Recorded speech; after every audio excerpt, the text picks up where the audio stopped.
చేశాడు. నీ బ్రతుకు బాగుండాలని ఆశపడుతున్నావా? ఆర్థికంగా స్థిరపడాలని ఆశపడుతున్నావా? అందరి మధ్య తలెత్తుకోవాలని ఆశపడుతున్నావా? ఆదర్శప్రాయమైన జీవితం జీవించాలని ఆశపడుతున్నావా? అయితే వినో, నీ జీవితంలో ప్రభువుకు చోటు ఇవ్వాలి. నువ్వు చేస్తూ వస్తూ ఉన్న పాపిష్టి పనులను విడిచిపెట్టాలి. అదొక్కటే మార్గం. అప్పటి వరకు తాను కలిగి ఉన్నటువంటి త్రాగుడిని తను విడిచిపెట్టేశాడు. విడిచిపెట్టే శక్తి దేవుడిచ్చాడు. ఆ తర్వాత తాను వాచ్మెన్గా ఉంటూ, ఇస్త్రీ చేస్తూ, తన భార్య 4 ఇళ్లలో పనిచేస్తూ కష్టపడి ఏ రీతిగా అప్పులను తీర్చుకోగలిగారో మనం చూసాం. దేవుడిచ్చినటువంటి మార్పును ఆధారం చేసుకొని కష్టపడి పనిచేసి అప్పులను తీర్చటమే కాకుండా, ఒకవైపు వాక్యానుసారంగా దేవునికి దశమ భాగం ఇస్తూ, సువార్త సేవకు సహకరిస్తూ, తమ జీవితంలో ఇంతటి ఆత్మీయతను ఆనందాన్ని పంచిపెట్టిన దేవుని గురించినటువంటి సత్య సువార్త లక్షల మంది తెలుసుకోవాలి, వినాలి అని చెప్పి ఎన్నోసార్లు కల్వరిస్వరాన్ని బలపరిచాను. ఆ సహోదరి ఇచ్చిన సాక్ష్యం నన్ను ఆశ్చర్యపరిచింది. ఎందుకంటే తను అన్నమాట విన్నారా? ఈరోజు మేము సంపాదిస్తున్న సంపాదనలో 75% మేము దేవునికే ఇచ్చేస్తున్నాం. వీళ్ళు ఐశ్వర్యవంతులు కాదు, ఆస్తిపరులు కాదు. తనేమో 4 ఇళ్లల్లో పనిచేసే ఒక పని మనిషి, భర్త ఏమో ఇస్త్రీ చేసేవాడు, వాచ్మెన్. కానీ వాళ్ళ జీవితంలో దేవుడిచ్చినటువంటి సంతోషము, సమాధానము వాళ్ళను ఎంతగా దేవుని సేవకు సహకరించే వారిగా చేసిందంటే, వాళ్ళు సంపాదించే 100 రూపాయల్లో 75 రూపాయలు దేవుని సేవకు ఇస్తున్నారు. ఈరోజు కల్వరి టెంపుల్ ద్వారా ఇంత సేవ జరుగుతున్నా, భారతదేశ నలుమూలలా వారు మాట్లాడే భాషలోనే సువార్తను మనం అందించగలుగుతున్నా, క్రీస్తు ప్రేమను క్రియల్లో చూపించగలుగుతున్నా. ఆ సహోదరుడు సాక్ష్యం ఇచ్చాడు. కరోనా తీసుకొచ్చిన కష్టకాలంలో, లాక్డౌన్ పీరియడ్లో పట్టెడు మెతుకులు కూడా దొరకని వేళల్లో, ప్రపంచ చరిత్రలో ఎప్పుడు ఎక్కడ ఏ మందిరము చేయని విధంగా సుమారు 800 టన్నుల ఆహారాన్ని ఫోన్ చేసినటువంటి వారి ఇంటికే వెళ్ళి ఒక నెలకు సరిపడేటటువంటి సరుకులు మనం అందించగలిగాం. దానికి కారణం తెలుసా? మీ సహాయం, మీ సహకారం.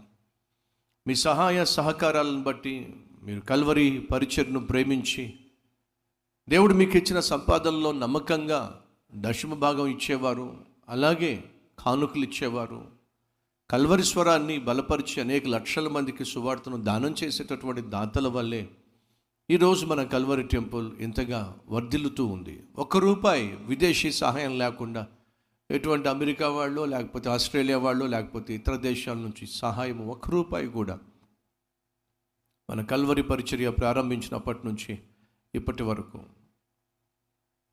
ఇది కేవలం మీ ప్రేమ, ఇలాంటి వారి త్యాగపూరితమైనటువంటి అర్పణల వల్ల మాత్రమే సాధ్యం. ఈరోజు మరి దేవుడిని మంచి ఉద్యోగాన్ని ఇచ్చాడు, మంచి స్థితిగతులను ఇచ్చాడు, కారు ఇచ్చాడు, గృహం ఇచ్చాడు, ప్రమోషన్ ఇచ్చాడు, పర్మనెంట్ చేశాడు నీ జాబ్ను. ఒకప్పుడు దీనస్థితిలో ఉండేదానివి, కానీ ఈరోజు ఆర్థికంగా స్థిరపడ్డావు. నీలో మార్పు వచ్చింది, స్థితిగతులలో మార్పు వచ్చింది, వేషభాషల్లో మార్పు వచ్చింది, వస్తువాహనాల్లో మార్పు వచ్చింది. కానీ ఇచ్చే విషయంలో మాత్రం మార్పు రాలా. వాస్తవమా కాదా? కానీ ఈ కుటుంబాన్ని చూడండి, మార్పు వచ్చింది. త్రాగుబోతుగా ఉన్న భర్త మార్పు చెందాడు. అప్పుల్లో కూరుకుపోయిన ఈ కుటుంబం అప్పులు తీర్చుకోగలిగింది. అవమానాల మధ్య జీవించిన కుటుంబం ఆనందంగా జీవిస్తుంది. ఆత్మీయతకు చోటు లేకుండా జీవించిన కుటుంబం ఆత్మీయతకు చోటిచ్చి ప్రశాంతంగా జీవిస్తుంది. మార్పు వచ్చింది. ఆ మార్పుతో పాటు దేవునికి ఇచ్చే విషయంలో కూడా మార్పు వచ్చింది. ఒకప్పుడు దేవుని సన్నిధికి రాలేకపోయినా సరే, ఈరోజు వాళ్ళు ఏమంటున్నారో తెలుసా? దేవుని సన్నిధికి రావడమే కాకుండా, దేవునికి ఇవ్వడమే కాకుండా, ప్రతి నెల కల్వరి స్వరాన్ని బలపరిచి అనేక లక్షల మందికి సువార్తను దానం చేయాలి. ఇళ్లలో పనిచేసే ఓ సహోదరి అంటుంది, ప్రతి నెల కల్వరి స్వరాన్ని బలపరిచి సువార్తను దానం చేయాలి. మన సంగతి ఏమిటి? అత్యధికముగా దీవించబడుతున్న సహోదరులు, సహోదరులు, బైబిల్ సెలవిస్తుంది, ఎవరికైతే దేవుడు ఎక్కువగా ఇస్తాడో వాళ్ళ దగ్గర నుంచి దేవుడు ఎక్కువగా ఆశిస్తాడు. నువ్వు ఆశపడినట్టుగా దేవుడు నిన్ను దీవించాడు, వాస్తవం. మరి ఆయన ఆశపడుతున్నట్టుగా దేవుని సేవకు నువ్వు సహకరించాలి కదా. ఒకసారి ఆలోచించు. చివరిగా 19 సంవత్సరాలుగా పిల్లలు లేక, గొడ్రాలు అనేటటువంటి ముద్ర భరించలేక అల్లాడిపోతున్నటువంటి ఈ దంపతుల జీవితంలో దేవుడు చేసిన అద్భుతం ఇంత అంతా కాదు. ఈరోజు మన మధ్య ఎవరైనా ఉన్నారా? పెళ్ళై 3 సంవత్సరాలు, 5 సంవత్సరాలు, 10 సంవత్సరాలు, 15 సంవత్సరాలు అయినా పిల్లలు లేరు అంటున్న వాళ్ళు మీకు గొప్ప నిరీక్షణను పుట్టించే సాక్ష్యం. 19 సంవత్సరాలుగా పిల్లలు లేక ఎంతో నిరాశ నిస్పృహతో అల్లాడిపోయిన ఈ కుటుంబంలో వారు దేవుని సంధికొచ్చి కల్వరి టెంపుల్లో వారు చేసిన ప్రార్థన దేవుడు ఆలకించాడు. వాళ్ళు ప్రార్థన చేయాలి అంటే ముందుగా విశ్వసించాలి, విశ్వసించాలి అంటే ముందుగా వినాలి, వినాలి అంటే నాలాంటి దీన సేవకులు వాక్యాన్ని ఉన్నది ఉన్నట్టుగా విశ్వాసాన్ని పెంపొందించే విధంగా ప్రకటించాలి. కల్వరి టెంపుల్ యొక్క ప్రత్యేకతే అది. స్వచ్ఛమైన వాక్యము ఉన్నది ఉన్నట్టుగా ప్రకటించే సంఘము మన కల్వరి టెంపుల్. ఆ వాక్యం ద్వారా తాను తన విశ్వాసాన్ని పెంపొందించుకున్నాడు, విశ్వాసంతో ప్రార్థన చేశాడు. 19 సంవత్సరాలుగా పిల్లలు లేనటువంటి ఆ కుటుంబంలో దేవుడు 2 పిల్లల్ని ఇచ్చాడు.